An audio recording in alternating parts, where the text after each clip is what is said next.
सुबह तैयार होकर पहुंच जाता हूं अपनी साइट पर। आज हमें इन चौखटों पर मोल्डिंग लगानी है। मोल्डिंग कितने लगने वाली है तो वो लिख रहा हूं मैं। यहाँ पीछे गैलरी में भी एक जंगला और 2 चौखट है, इनकी भी लगानी है हमें मोल्डिंग। लगभग 120 फुट लगने वाली है मोल्डिंग। चलो अब चलते हैं यहाँ से सीधा हार्डवेयर की दुकान पर। हमारे पास 2 ऑप्शन है, या तो सागवान की लगाएं या ये वाली मोल्डिंग लगाएं। ये मोल्डिंग भी सही है, ना ही ये पानी में खराब होगी ना इसमें डिमक लगेगी। साइट के ओनर के पास मैं इसकी फोटो भेजता हूँ और डिजाइन पास करवा लेता हूँ। हार्डवेयर की दुकान से 120 फुट मोल्डिंग और इन्हें लगाने के लिए जो भी टूल चाहिए वो स्कूटी पर रख के ले आता हूँ अपनी साइट पर। पहले इन 3 चौखटों पर एक जंगले पर लगाएंगे मोल्डिंग। अगर टुकड़े बच जाते हैं तो वो तो बैक साइड में भी लग जाएंगे। हमारा पुराना वाला ग्राइंडर खराब हो चुका है तो आज नया ग्राइंडर लेके आए हैं। सबसे पहले इस चौखट से स्टार्ट करते हैं मोल्डिंग लगाना। नीचे टाइल का कट लगाना पड़ेगा तो इस वजह से इस मोल्डिंग को काटना पड़ेगा। टाइल का कट लगाने के बाद इसकी लंबाई काटता हूँ। चौखट के फ्रंट साइड में थोड़ा सा गैप देने के बाद इसमें कीले लगा देता हूँ। हथौड़ी मोल्डिंग पर ना लग जाए इस वजह से कुछ इस तरीके से दूसरी हथौड़ी से ठोक देता हूँ कील को। एक एक करके लग जाता हूँ इन मोल्डिंगों को लगाने के लिए। फ्रंट की सभी चौखटों पर मोल्डिंग लगाने के बाद ले आता हूँ अपना सारा सामान इस गैलरी में। अब हमें इस जंगले पर और इन 2 चौखटों पर लगानी है मोल्डिंग। पहले तो स्कीम हमारी थी इन चौखटों पर नीचे तक मोल्डिंग लगाने की। उसके बाद ओनर आने के बाद बोलता है कि यहाँ टाइल तक लगा दो मोल्डिंग। गैलरी में भी लगा देते हैं मोल्डिंग। देखो कुछ इस तरीके से। पेंटरों को कीले अंदर ना करनी पड़े तो इस वजह से एक बीट से कर रहा हूँ कीलों को अंदर। पेंटरों का काम 2 दिन में कंप्लीट हो जाएगा। उसके बाद करेंगे हम फर्नीचर का काम स्टार्ट। आपको इन चौखटों पर मोल्डिंग कैसी लगी प्लीज कमेंट में जरूर बताइएगा। मोल्डिंग लगाने के बाद मैं अपने सभी टूल्स इस रूम में रख देता हूँ। बची हुई मोल्डिंगों को भी यहीं पर रख देता हूँ। साइड से आने के बाद याद आता है कि आज बिजली का बिल भरना है, इस वजह से पहुंच जाता हूँ बिजली घर में बिजली का बिल भरने के लिए। घर आने के बाद अब हमें इस बेड की बैक साइड की गद्दी बनानी है। इसके लिए जितना बोर्ड चाहिए उसकी लंबाई और ऊंचाई नाप लेता हूँ। अब चलो हार्डवेयर की दुकान से एक 6x4 का बोर्ड लेके आते हैं। हार्डवेयर की दुकान पर सीलिंग का काम चला हुआ है, वहाँ से एक बोर्ड स्कूटी पे रख के ले आता हूँ। चलो अब देखते हैं सोफे वाला किस तरीके से इस गद्दी को भरता है।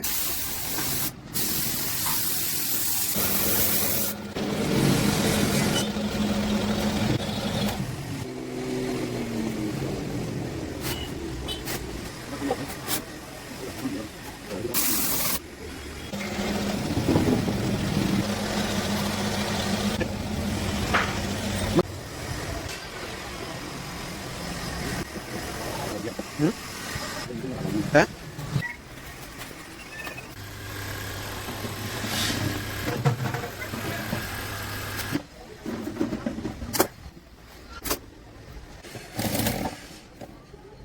चलिए